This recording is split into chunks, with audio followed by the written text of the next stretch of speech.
DAV police public school police line Panipat Kshitij भाग 2 के काव्य खंड के अंतर्गत हमने अपनी प्रथम कक्षा में सूरदास के प्रथम 2 पदों का भावार्थ ग्रहण किया था। आज हम सूरदास के पदों के अंतर्गत भाग 2 में बचे हुए अन्य 2 पदों का भावार्थ ग्रहण करेंगे। उनके पदों के अंतर्गत आपका पद 3 है। हमारे हरि हारिल की लकड़ी मन क्रम बचन नंद नंदन उर दृढ़ पकड़ी। जागत सोवत स्वप्न दिवस निसी कहना काना जकरी। सुनत जोग लागत है ऐसो जो करयू ककरी। सूतो व्याधि हमको ले आई देखी सुनी ना करी। यह तो सूर तिन्ही लो सौंपो जिनके मन चकरी। तो भावार्थ करने से पूर्व हम पहले शब्दों का अर्थ ग्रहण करेंगे। तो प्रथम पंक्ति हमारे हरि, हरि अर्थात भगवान श्री कृष्ण। हारिल, हारिल एक प्रकार का पक्षी होता है बच्चों, जो कि लकड़ी के सहारे से ही उड़ पाता है। लकड़ी अर्थात लकड़ी। मन हृदय। क्रम अर्थात कर्म काम। बचन वचन। नंद नंदन उर, नंद नंदन अर्थात नंद के नंदन, नंद के पुत्र श्री कृष्ण। उर हृदय। यह दृढ़, दृढ़ करी पकड़ी। दृढ़ अर्थात निश्चय से, पूरे पक्के विश्वास से पकड़ना। पकड़ी अर्थात पकड़ना। जागत जागते हुए। सोवत सोते हुए। स्वपन स्वपन सपनों में। दिवस दिन। निसी रात। कहना कहना जकरी, कहना काना अर्थात श्री कृष्ण काना काना, जकरी रटना। सुनत सुनता, जो हम सुनते हैं। जोग, जोग अर्थात योग। लागत लगता है। ऐसो, ऐसो अर्थात ऐसा, ज्यों जिस प्रकार। करयुई, करयुई अर्थात कड़वी, ककरी ककड़ी। सू तो व्याधि, सू तो लगता है। व्याधि, व्याधि अर्थात बीमारी। हमको, हमको अर्थात हमारे लिए ले आए। देखी सुनी ना करी अर्थात ना कभी देखी ना कभी सुनी ना कभी करी, करी अर्थात यहाँ है भोगना। यह तो सूर, सूर अर्थात सूरदास जी। तिन्ही उन्हीं को ही ले सौंपो सौंप दो। जिनके मन चक्री अर्थात जिनके मन में चक्री है, जिनका मन अस्थिर है, टिका नहीं हुआ है एक स्थान पर। तो ये तो था बच्चों आपके शब्दों का अर्थ। अब हम भावार्थ ग्रहण करते हैं पंक्ति के अनुसार। तो जैसे कि आपको इस दिए गए तस्वीर में दिखाया गया है, चित्र में दिखाया गया है, तो यहाँ पर गोपियों ने श्री कृष्ण जी के प्रति अपनी अनन्य भक्ति को इस प्रस्तुत पद में प्रकट किया है। उनके बार बार समझाने पर, उनके दिए गए संदेश के कारण अर्थात उद्धव जी के। तो यहाँ उद्धव जी को वो भिन्न भिन्न माध्यमों से सुनाती हुई श्री कृष्ण के प्रति अपनी अनन्य भक्ति को प्रकट कर रही हैं। क्या भले ही हमें कितने प्रकार का ये ज्ञान क्यों ना दे लें, कैसे ही क्यों ना समझा लें, हम श्री कृष्ण को नहीं भूल सकती हैं और ना ही उन्हें कभी छोड़ेंगी। हम तो उन्हें ही अपना आराध्य मानेंगी। तो यहाँ पर श्री कृष्ण के प्रति अपनी अनन्य भक्ति को प्रकट करते हुए गोपियाँ क्या कह रही हैं कि हमारे हरि हारिल की लकड़ी, कि हमारे हरि जो हैं अर्थात श्री कृष्ण जी, वह क्या हैं, हमारे लिए हारिल पक्षी के समान हैं। अर्थात जिस प्रकार हारिल पक्षी बिना लकड़ी के उड़ नहीं पाता, उसका एकमात्र सहारा क्या होती है, लकड़ी होती है, जिसको वह अपने पंजों में पकड़कर आसमान में उड़ारी भरता है, उड़ता है, आसमान में विचरण कर पाता है। उसी प्रकार हमने भी श्री कृष्ण को अपने हृदय में पकड़ा हुआ है। वे हमारे लिए हारिल की लकड़ी के समान, अर्थात हम हारिल हैं और वो हमारी लकड़ी हैं, वही हमारा एकमात्र सहारा है। और हमने उन श्री कृष्ण को मन से, क्रम से अर्थात कर्म से, वचन से पकड़ा हुआ है अपने हृदय में, पक्के तौर पर, निश्चित तौर पर। अर्थात हमारे हृदय मात्र किनका स्थान है, श्री कृष्ण का स्थान है। हमारे मन में भी, हमारे काम में भी, हमारे वचन में भी। जो नियम होता है मनसा वाचा कर्मणा, उसकी बात यहाँ पर वो कर रही हैं। अर्थात हमारी कथनी और करनी में कोई अंतर नहीं है। हमारे हृदय में वही निवास करते हैं, हमारे काम में वही हैं, हमारे वचनों में वही हैं।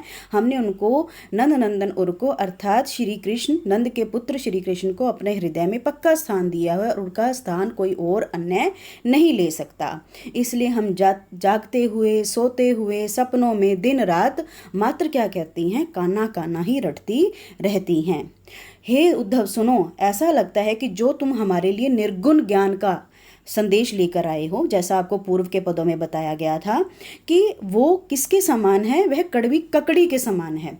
ककड़ी आप सबने देखा होगा कि सलाद के रूप में खाई जाती है और कभी कभी यह कड़वी भी निकल जाती है। तो उसी प्रकार वो बात कर रही हैं कि यह जो योग का संदेश तुम हमारे लिए लेकर आए हो, यह किसके समान है? कड़वी ककड़ी के समान है।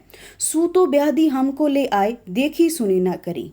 और यह व्याधि अर्थात बीमारी, यह एक ऐसी बीमारी है जो तुम हमारे लिए लेकर आए हो, जो ना तो हमने आज तक कभी देखी, ना कभी हमने सुनी और ना ही कभी भोगी। जब भी कोई बीमारी, अगर हम कोरोना की ही बात करें तो जैसा पता है कि कोरोना में किस प्रकार के सिम्टम्स अर्थात चिन्ह पाए जाते हैं, या हमने उसके बारे में देख लिया, हमने उसके बारे में सुन लिया, या हमारे कहीं आसपास लोगों ने उसको भोग भी लिया है। भोगना क्या होता है? उस बीमारी से ग्रस्त हो जाना और उसको वहन करते, उसको सहन करते पता लगाना कि किस प्रकार के कष्ट उसमें सहन करने पड़ते हैं। तो उनका कहना क्या है गोपियों का, कि तुम तो हमारे लिए ऐसी बीमारी लेकर आए हो जो ना तो हमने आज तक कभी देखी, ना कभी सुनी और ना ही कभी भोगी। तो इसलिए सूरदास जी के माध्यम से गोपियाँ क्या कह रही हैं? सूरदास जी यहाँ कहते हैं कि यह ज्ञान अर्थात यह बीमारी उन्हीं को सौंपो जिनके मन में है। जिनके मन में अर्थात जिनका मन स्थिर नहीं है, जिनका मन चंचल है, एक स्थान पर नहीं टिका, अर्थात जिन्होंने अभी तक अपने आराध्य को अपने मन में स्थान नहीं दिया है। हमारा मन स्थिर है, हमारे मन में मात्र श्री कृष्ण ही विराजमान करते हैं, इसलिए हमने उनको दृढ़ता से पकड़ा हुआ है, उनका स्थान कोई और नहीं ले सकता। इसलिए हे उद्धव, यह ज्ञान उनको जाकर दो कि जिनका मन चंचल है, जिनका मन एक स्थान पर टिका नहीं हुआ है, जिन्होंने अपने मन में किसी अभी आराध्य को अपना स्थान नहीं दिया है और वो इधर उधर डोलकर घूमकर उस आराध्य को पाने का प्रयास कर रहे हैं। इसलिए हे उद्धव, ये ज्ञान का संदेश उन्हीं को ही जाकर दें, ना कि हमें दें, क्योंकि हमने तो श्री कृष्ण को जो है वो कस कर पकड़ा हुआ है, दृढ़ता से पकड़ा हुआ है और अपने हमारे हृदय में मात्र ही उनका ही स्थान, और उनका स्थान कोई और अन्य नहीं ले सकता। तो ये था बच्चों आपका तीसरा पद, हमारे हरि हारिल की लकड़ी।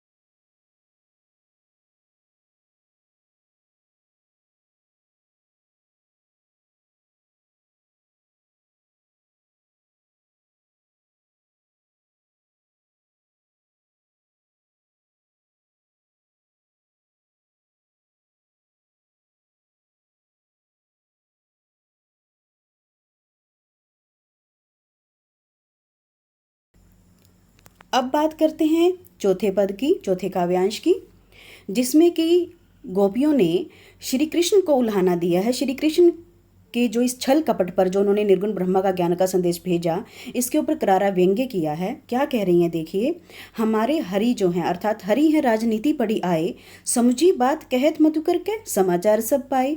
एक अति चतुर हुते पहले ही, अब गुरु ग्रंथ साथ पढ़ाए, बड़ी बुद्धि जानी जो उनकी जोग संदेश पठाए।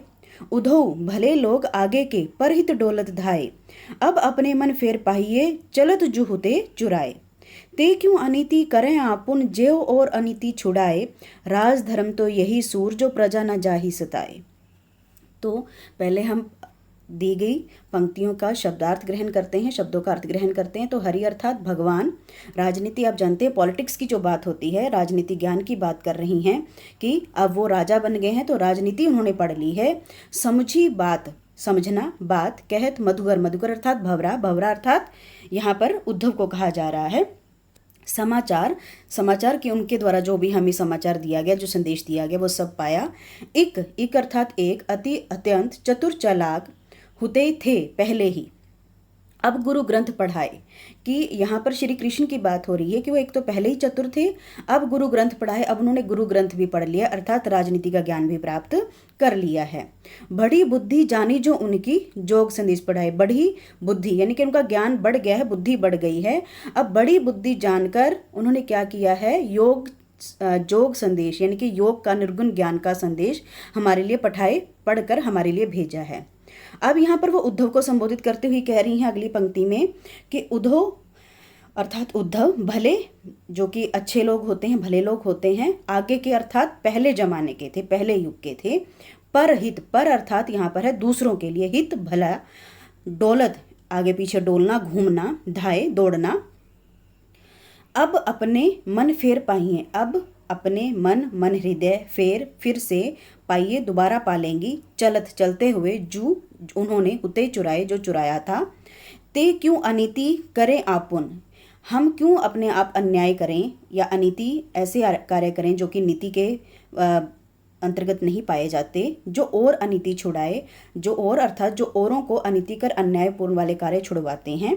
राजधर्म तो यही, राजधर्म अर्थात राजा का धर्म, राजा का कर्तव्य, यही सूर जो प्रजा न जाहि सताए, कि जो प्रजा को नहीं सताता है, जो प्रजा का भला चाहता है। राजा का धर्म क्या है कि वह प्रजा का भला करता है। तो ये तो थे शब्दों के अर्थ। अब भावार्थ ग्रहण करते हैं। तो यहाँ गोपी जो है, एक गोपी दूसरी गोपी से विरह की अग्नि में तड़पती हुई ज्ञान का संदेश पाकर उद्धव के माध्यम से क्या कह रही है, श्री कृष्ण के बारे में अपनी भावना प्रकट करते हुए कि हरि है राजनीति पढ़ाए, कि जो उन्होंने हमारे साथ, जो हमने पहले बात की थी, प्रेम की मर्यादा का पालन नहीं किया और हमसे जो वो वचन करके गए थे, हमारे साथ जो रासलीला रचा कर गए थे, प्रेम करके गए थे और यह कहकर गए थे कि मथुरा में कंस जाकर कंस का वध कर वापस अवश्य लौट आऊंगा ब्रज, तो वो नहीं आए। तो इसलिए कह रही हैं एक गोपी दूसरी गोपी को, हे सखी कि हरि है राजनीति पढ़ाए, कि अर्थात अब श्री कृष्ण जी ने, भगवान ने राजनीति का ज्ञान प्राप्त कर लिया है, राजनीति पढ़ ली है। समझी बात कहत मधुकर समाचार सब पाए। अब बात तुम्हारे समझ में आई है क्या, जो मधुकर अर्थात जो उद्धव ने हमें यह जो निर्गुण ज्ञान का संदेश दिया है, मेरी तो ये बातें समझ में नहीं आई। क्यों नहीं आई? क्योंकि एक अति चतुर होते पहले ही, कि एक तो श्री कृष्ण जी पहले से ही बहुत चालाक थे। अब गुरु ग्रंथ पढ़ाए, कि अब वो गुरु ग्रंथ अर्थात उन्होंने राजनीति शास्त्र का ज्ञान प्राप्त कर लिया है। और राजनीति शास्त्र क्या सिखाता है? छल कपट। तो वो छल कपट जो उन्होंने सीखा है, वह छल कपट हमारे ऊपर ही अपना रहे हैं। बड़ी बुद्धि जानी जो उनकी, जोग संदेश पढ़ाए, कि इस गुरु का ग्रंथ का पाठ का ध्यान करने के उपरांत, अध्ययन करने अर्थात राजनीति शास्त्र का ज्ञान करने के उपरांत जो उन्होंने छल कपट सीखा, जो उनकी बुद्धि बढ़ी, जो उन्होंने ज्ञान प्राप्त किया, वो ज्ञान प्राप्त अर्थात छल कपट का ज्ञान प्राप्त करने के उपरांत वो छल कपट हमारे ऊपर ही जो है सारा परोस रहे हैं, हमारे ऊपर ही कर रहे हैं, जिसके कारण, उस छल कपट के कारण ही उन्होंने हमारे लिए योग का संदेश भेज दिया है उद्धव के माध्यम से। तो अब अगली पंक्ति में वह उद्धव को संबोधित करते हुए कहती हैं कि हे उद्धव, जो तुम ये हमारे पीछे डोल डोल कर घूम घूम कर हमें निर्गुण ज्ञान ब्रह्मा का संदेश दे रहे हो और कह रहे हो कि तुम्हारे भले की बात है, तो हम तुम्हें बताएं कि भले लोग अर्थात जो अच्छे लोग होते थे वो पहले जमाने के होते थे, जो लोगों की परहित डोलत अर्थात जो लोगों की भलाई के लिए, दूसरे लोगों की भलाई के लिए उनके पीछे पीछे घूमते थे। तुम हमारे लिए कोई भले का कार्य नहीं कर रहे हो, ये इसमें हमारा भला नहीं छिपा हुआ है, अपितु तुम तो मात्र हमारे साथ छल करने आए हो, कपट करने आए हो, जो श्री कृष्ण ने तुम्हें सिखा कर भेजा है। अब हम तुम्हें बता दें, हम अब अपने मन फेर पाइए, चलत जो होते चुराए।